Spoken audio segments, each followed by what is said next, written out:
Hey everybody, and welcome to my N5 series on the SP404 mk2, where I cover a topic in about 5 minutes. This is session 32.1, and today I want to talk about how you can use the sequencer on the OP-Z and control the SP404 mk2.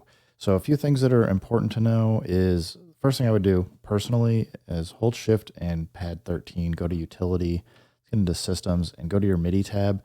Personally, I would turn MIDI sync to auto. That'll just help it detect whether or not it should be synced to a external device over USB-C or MIDI. This will just get you the ability to do synced effects and other stuff if you're using an external device. If you have multiple, if you're using both the TRS and USB-C though, I would suggest being more specific on whether or not you want internal MIDI or USB. But other than that, I find auto tends to work pretty good.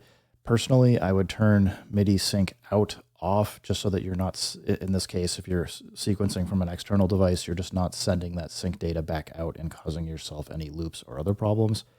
I would turn sequence note out off just so that you're not, again, sending MIDI notes over to your external device and causing yourself problems.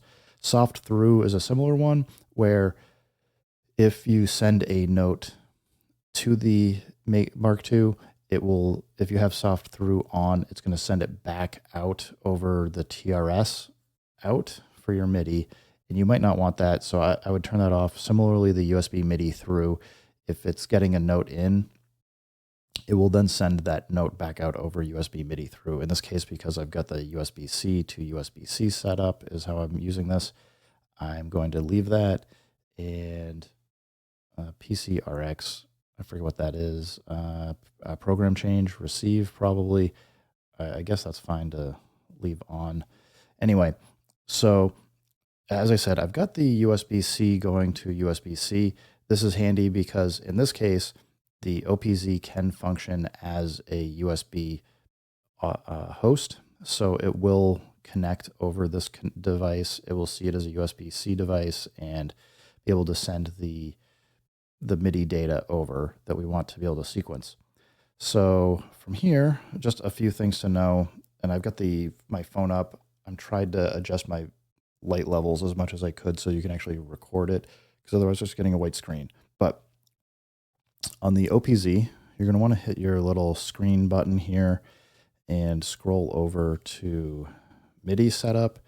And if you hold the I button in whatever track, you can, and it's just sending over a MIDI note when I'm changing. So if I have happen to have something on the bank, it'll send it. But important thing to know is you're going to want to say MIDI out is enabled. Hopefully you can see that. But from this MIDI setup screen, you want MIDI out enabled.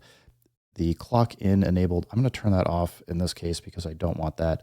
I may want clock out enabled, so I'm going to turn that on so that if I want to send a clock signal to the Mark II, I can get a clock out and then I can have things synced up.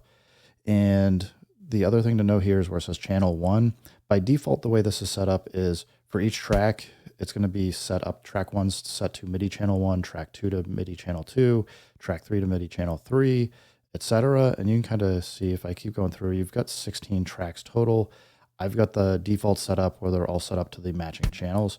This is actually really good because what it effectively means is if I want to send a MIDI note from the OP-Z, I can basically know that each of these tracks are mapped from at least 1 to 10 to the bank A through J, because bank A is MIDI channel 1 and all the way through bank J is MIDI channel 10. So I can do things now where I can trigger a note, and you can see I'm hitting the note here and it's lighting up, and I can go through. It is a little weird though, because these 4 notes here where I am, actually I should show you this too. If you do plus and minus, you're going to want to be on octave 3 here. You can bump up to 5 and you'll see I can't play. You want to be on octave 3 and just get to switch through your octaves by hitting the plus and minus button. So I'm not able to trigger any notes, can't trigger any notes, can't trigger any notes. And then here we go. We've got these notes. But as I said, the thing to note is it's going to be in groups of 4. Because of the mapping, it's actually going to go down 4 notes to get the next row. And you're going to go down 4 notes. Whoops, I went too far. You're going to go down 4 notes again to get the third row, and then down 4 more notes to get that last row. So it's a little backwards. It's kind of going through, and you're going to map it. Practice it a few times, and it'll hopefully make more sense. Anyway, I think that kind of helps show the first part.